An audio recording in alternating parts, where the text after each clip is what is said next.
आजमगढ़ जिले के हरिया ब्लॉक के सेठा कोली के पूर्व प्रधान ने वर्तमान प्रधान पर लगाया गंभीर आरोप। वर्तमान प्रधान उमेश चंद यादव की चचेरे भाई जयप्रकाश यादव पर यह आरोप लगाया कि वर्तमान प्रधान की इच्छा पर उनके चचेरे भाई जगह जगह धमकी दे रहे हैं।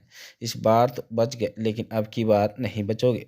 यह आरोप लगाते हुए पूर्व प्रधान राम प्रवेश चौहान ने रौनापर थाने पर प्रार्थना पत्र देकर न्याय की गुहार लगाई। तो वहीं पर वर्तमान प्रधान से जब इस संबंध में बातचीत की गई तो उनके द्वारा पूरा प्रकरण निराधार बताया गया। उन्होंने बताया कि हम लोग खुद उससे बचा कर रहते हैं, किसी तरह से प्रधानी कर रहे हैं, लेकिन बार बार हमें फंसाने की कोशिश करता है और उनके पास सरकारी गनर भी हैं। और जब भी कोई नए थानाध्यक्ष आते हैं तो हमारे खिलाफ बार बार प्रार्थना पत्र देकर हमें प्रताड़ित करना चाहता है। हम चाहते हैं कि निष्पक्ष जांच हो।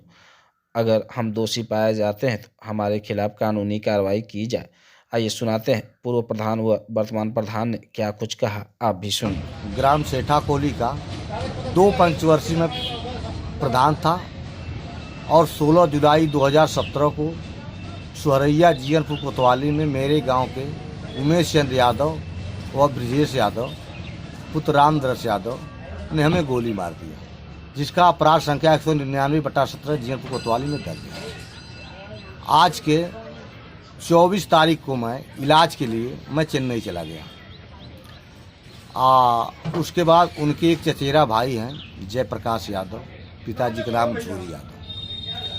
वो घूम गाली दे रहे हैं, धमकी दे रहे हैं कि सालों की एक बार गोली मारा गया, बच गया, दोबारा छोड़ेंगे नहीं हैं। इस ढंग का मामला है।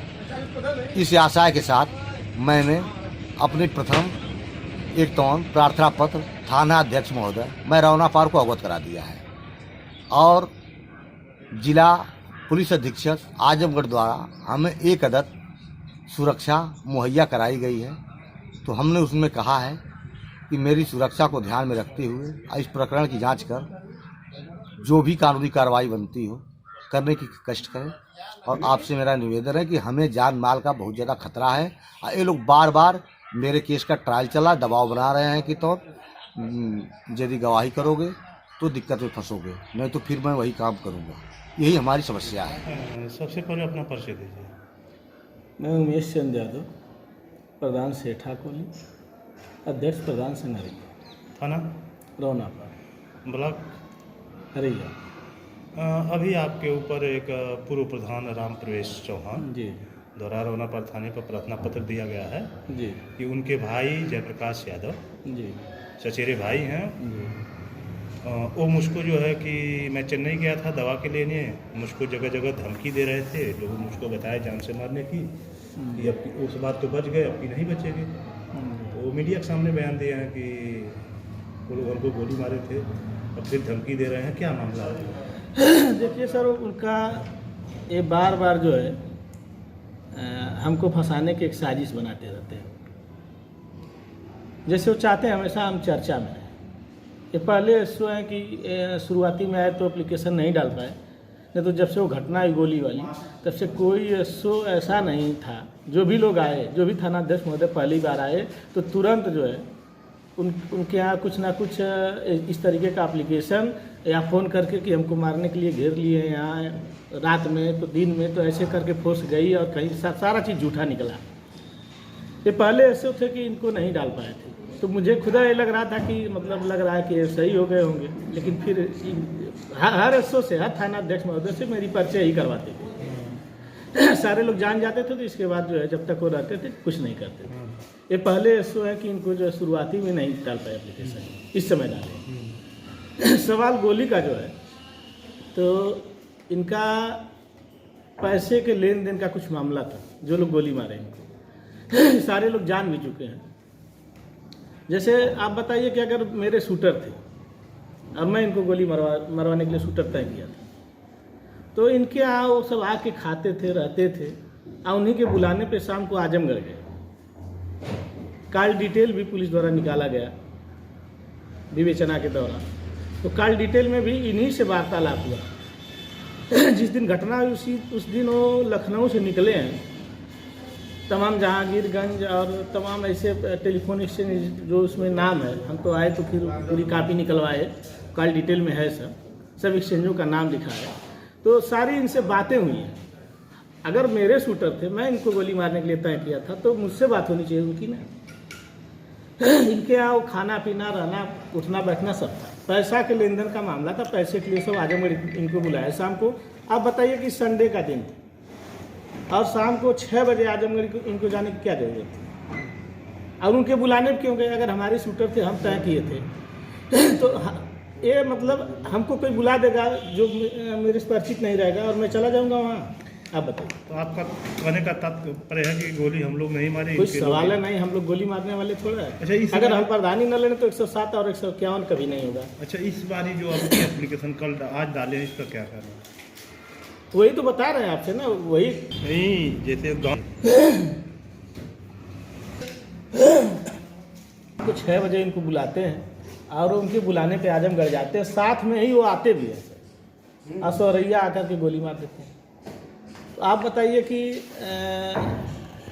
हमको और चाहे हमारे भाई साहब को, हम लोग धंधा बिजनेस वाले आदमी हैं, हम प्रधानी हार गए तो हम भट्ठा उट्ठा खोल के अपना बिजनेस में लग गए। तो जो व्यक्ति बिजनेस करेगा कभी इस तरीके की का सोच सकता है का? हम सिर्फ राजनीति पे निर्भर भी नहीं है। सर, वर्तमान समय में उनके पास सरकारी गनर भी हैं, जैसे पूर्व प्रधान का कहना है कि लोग हमें धमकी दे रहे हैं, तो उनके पास भी गनर है। क्या लगता है सर? मुझे तो ये लग रहा है कि जैसे जब गनर, जैसे कुछ दिन बाद हटने की जो बात आती है गनर को, तब भी ऐसा करते हैं कि गनर ना हट पाए, गनर हमको मिल जाए। क्या सर कई बार ऐसा कर चुके हैं? अरे सर, अनगिनत बात, कोई गिनती नहीं है। तो हो सकता है कि गनर को रोकने के लिए भी ऐसा कर सकते हो। क्या चाहते हैं तो सर? पूरी जांच हो जाए, क्लियर हो जाएगा क्या सच्चाई है। और इतना ही नहीं सर, मुझे फंसाने के लिए आप लोग जानते भी हो कि रानी पांडे नाम की एक महिला थी पोखरा की, जो दारू की का बेचने का काम हम करती थी। मैं उसको जानता भी नहीं था, मैं उसको देखा भी नहीं। ये तो जब कोर्ट से थाने पर आया तो फिर थाने से सूचना मिली कि आप पे 376 लग गया है। तो हम सोचे भाई कौन महिला ऐसा है जिसका नाम, तो मैं अपनी बड़ाई नहीं करना चाहता हूँ लेकिन हरैया का पहला प्रधान मैं हूँ कि एक कोई नशा नहीं और न मतलब लोग मानते भी हैं कि 80-90% प्रधान लोग दारूबाज होते हैं और कहीं न कहीं जो है अय्याशी भी करते हैं। मैं नहीं कह रहा हूँ, जैसे लोग मानते हैं ऐसा, वही लोग ज़्यादातर प्रधान भी होते हैं। मैं पहला प्रधान हूँ कि दोनों से में मेरा कहीं मतलब कोई उंगली नहीं उठा सकता। अब मेरे ऊपर ऐसा इल्ज़ाम लगा कि दूसरे गांव, पोखरा गांव की महिला के साथ मैं बलात्कार रात में जा किया। जब पता चला कि रानी पांडे, तो मैं पता किया तो कौन रानी पांडे, तो कागज दारू बेचने का जो काम करती तो ही महिला है। हम उससे एक हमारे मित्र हैं अरविंद पांडे, हमारे साथ प्रधान थे मठिया के। पूरी बात जानी तो बेचारे खुदा मतलब जानते भी हमारे बारे में, जाके उसको बहुत समझाए, लेकिन उसको चूंकि पैसे पे शक किया गया था, वो समझाने के बाद भी जो है नहीं मानी। लेकिन यह है कि थानाध्यक्ष महोदय बहुत सुलझे हुए थे, राजकुमार चौहान। तो हम जाकर के उनसे मिले, कहे आप मुजरिम हैं, जो है हम आपसे बात कर रहे हैं, कहीं न कहीं आप सही, इसलिए मैं बात कर रहा हूँ। और वो कहे कि जो सही है प्रधान जी हम वही करेंगे। और सही है कि वो बेचारे जो है एकदम जो सही था वही लिख के फिर भेज दिए, FIR लगाए। कहीं दूर दूर तक मैं उसको देखा भी नहीं था। इस तरीके का मतलब आरोप और इल्ज़ाम लगाया करते हो, तो अब उनकी बात हम क्या करें। इतना ही नहीं, मैं और आपसे बता देना चाहता हूँ उनके गांव में पैमाइश चक्रोट की होती है, मैं नहीं जाता हूँ। लेखपाल जबकि हमको डांटते हैं कि आप प्रधान है, जाना चाहिए, आप डर रहे हैं। हम कहते हैं भैया हम डर ही रहे, मान ही लीजिए इसी बात को, हम किसी और को भेज देते हैं, हम नहीं जाते। लेखपाल गुस्सा करके चले जाते हैं, क्योंकि जब हम उनके गांव में जाते हैं उनकी औरत जो है, उनकी माँ और उसकी पत्नी दोनों गाली देती है। और मैं अगर उनके घर से 200 मीटर दूर पे भी हूँ तो वहाँ आके गाली देने लगती है सब। जब मैं देखता, पता चलता करे तो गरिया होता हो, ठीक हम वहाँ से तुरंत हट जाते हैं। क्या सर ये बात कभी शासन प्रशासन को आपने बताया है? बता के क्या करेंगे सर, कोई सुनने वाला नहीं। हम बताएं, जब जब बात आई है सारी बातें कहें, ये सभी लोग जानते भी हैं। अब चूंकि वही तो बता रहे, जब नया इस वक्त कोई आते हैं थाने पे तो अपने वो एप्लीकेशन डालते हैं, जब मेरी बातों से अवगत हो जाते हैं, सारी बात सच्चाई जान जाते हैं, तो फिर कुछ नहीं करते, शांत हो जाते हैं। फिर उनका ट्रांसफर हो जाता है, दूसरे आते हैं तो फिर यही करते हैं। इनका यही काम है। जो पुराने स्टाफ के लोग होंगे रौना पार, खुदा जानते हैं। अब मैं निमंत्रण में भी उनके पूर्व नहीं जाता हूँ, इतना डरता हूँ। जानिए मैं किसी भाई को, चाहे पटदार को, चाहे किसी से दिन में जाता हूँ तो 2 मिनट रुकता, मैं होता लिखाता हूँ, चल देता हूँ।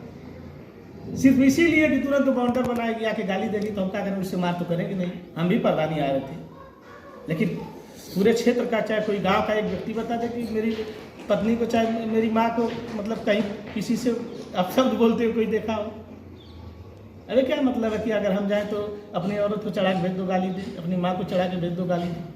ये कोई बताए तरीका है? यही संस्कार है। हम दलदल में फंस गए हैं, जानिए एक दलदल में फंस गए हैं। नहीं तो हम लोग प्रधानी उधानी थोड़ा करने लायक क्या प्रधानी हमारे जैसे व्यक्ति के लिए अच्छा नहीं लगता है जो आज का माहौल है। और ऐसे लोगों के सामने, जैसे देखिए दोस्त और दुश्मन दोनों अच्छे होने चाहिए। और मेरा एक ऐसा संजोग है कि साला अब ऐसे लोग तो ना दोस्ती लायक है ना दुश्मनी लायक। न मैं इनको दुश्मन मानता हूँ ना दोस्त मानता हूँ। दुश्मन भी अच्छा होना चाहिए, दानेदार होना चाहिए। तो ये ना दोस्ती लायक है ना दुश्मनी। मैं इनका नाम नहीं कहीं लेता, मैं इनकी चर्चा कहीं नहीं करता हूँ। मैं कहीं बैठे रहते तो मैं अगर जाता भी हूँ कहीं निमंत्रण में तो उठ के दूसरे तरफ बैठ जाता हूँ या चल देता हूँ। आज का भी जो प्रोपगंडा जो है, अरे कोई दूर दूर तक कोई मामला नहीं है सर, कोई मामला नहीं, दूर दूर तक कोई मामला नहीं।